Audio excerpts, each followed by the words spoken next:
Hallo vriende en baie welkom by vandag se broodbrokkie.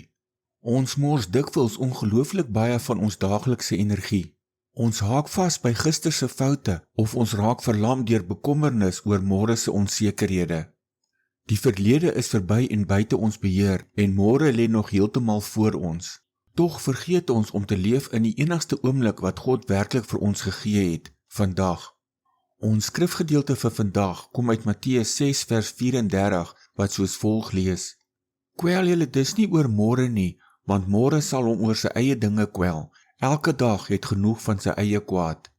Wanneer ons hierdie woorde van Jesus grammatikaal en histories beskou, kry dit 'n baie praktiese en kragtige betekenis.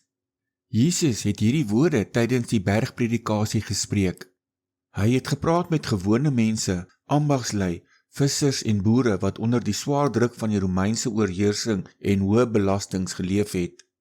Vir hulle was die vraag oor wat hulle môre sou eet of aantrek nie net 'n teoretiese gedagte nie, dit het ontaard in 'n daaglikse stryd om oorlewing. Die Griekse woord wat vir kwel gebruik word, beteken letterlik om verdeel te wees of om in stukke geskeur te word. Dit is presies wat bekommernis aan ons doen.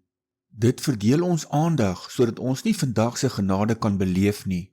Jesus herinner sy luisteraars aan die manier waarop God in die woestyn vir die Israeliete manna gegee het, net genoeg vir elke dag op 'n slag.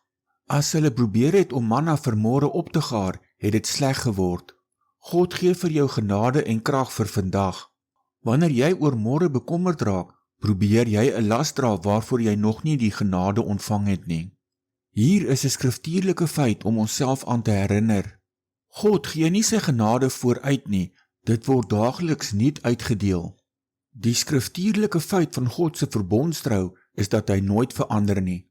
In Hebreërs 13 vers 8 staan daar geskrywe: Jesus Christus is gister en vandag dieselfde en tot in ewigheid. Jy hoef nie gister se skuldgevoelens te dra nie, want dit is in Christus vergewe. Jy hoef nie môre se berge te klim nie, want jy is nog nie daar nie. Slegs God is reeds daar, want hy staan buite tyd.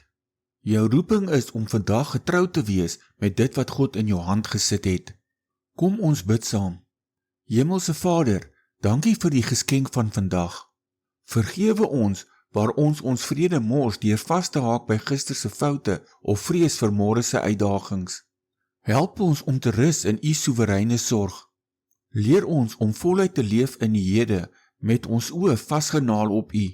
Ons vertrou en dank U vir die genade wat ons vandag nodig het. In die wonderlike naam van die Here Jesus Christus. Amen.